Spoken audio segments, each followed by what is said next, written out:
So they were given a budget, but the budget for the total conversion was €500. It's not much.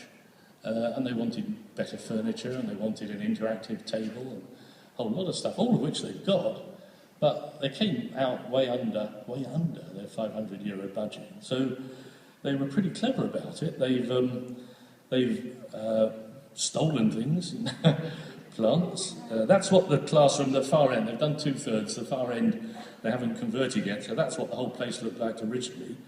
And they really liked these curved tables. They'd seen that when you build tables with convex shapes, you get concentration. When you build them with, with concave shapes, you get concentration. As people focus, when you build convex shapes, you get that sort of gregation as people's eyes will go around the room. So they wanted a bit of all that. They couldn't afford the tables, so they just took some old lockers, put the lockers on the floor, put a lump of MDF on top, learned to use a jigsaw, chopped round it, stuck the plastic on the side. So they built those tables, literally. Stuck a leg on the end to stop them tipping up, just bought one leg, you know. They painted the whole wall as a 17-metre whiteboard. With paint that are developed in the university. They got some cheap IKEA furniture, but if you look at that sofa, you see the dark blue, it's a cupboard. So they wanted to have a sort of a sofa to sit on, so they cupboard from somewhere, put it on its side.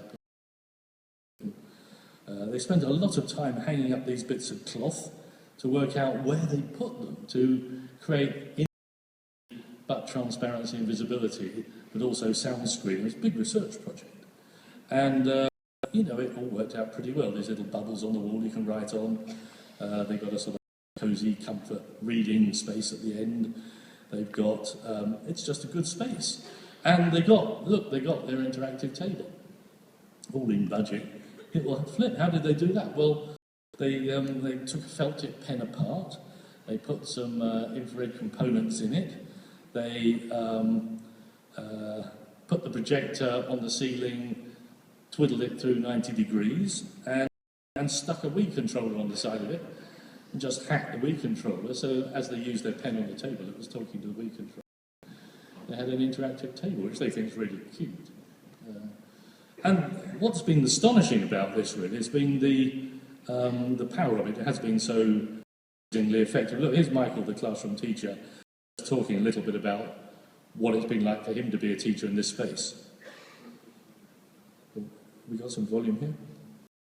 How does this work for you as a teacher? What do you do during the day? Come to sleep on the sofa? Oh, it's fantastic because what it gives us is... Sorry, halfway through, I was playing that earlier. Here we go. All right, well, good afternoon.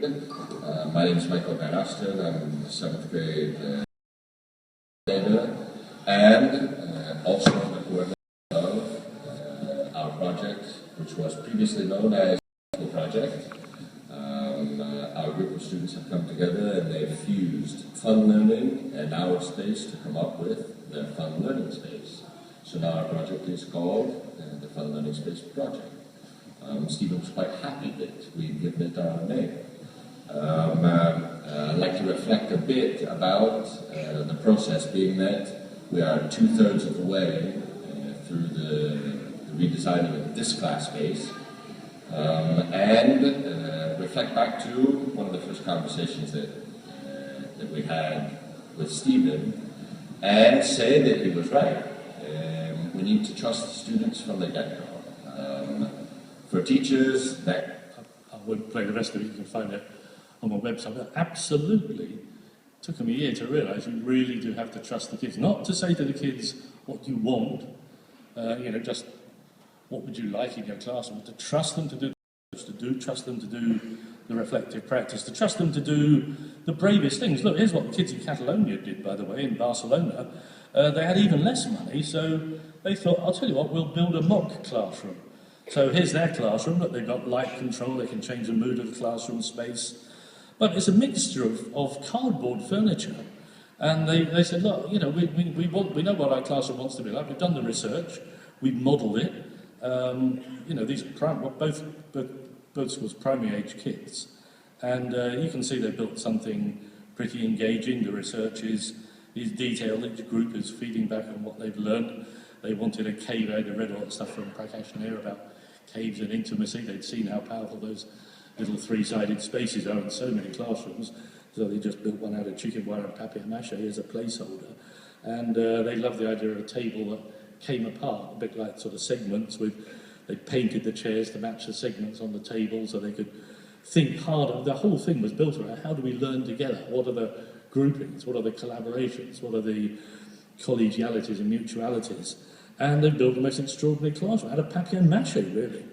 But the really surprising thing is they're teaching in it right now. It's working. So their budget was nothing. They didn't have 500 euros. They would dream of having 500 euros. They had no euros. And they've still built an effective, quite impressive classroom in all sorts of ways. Now, this is getting to be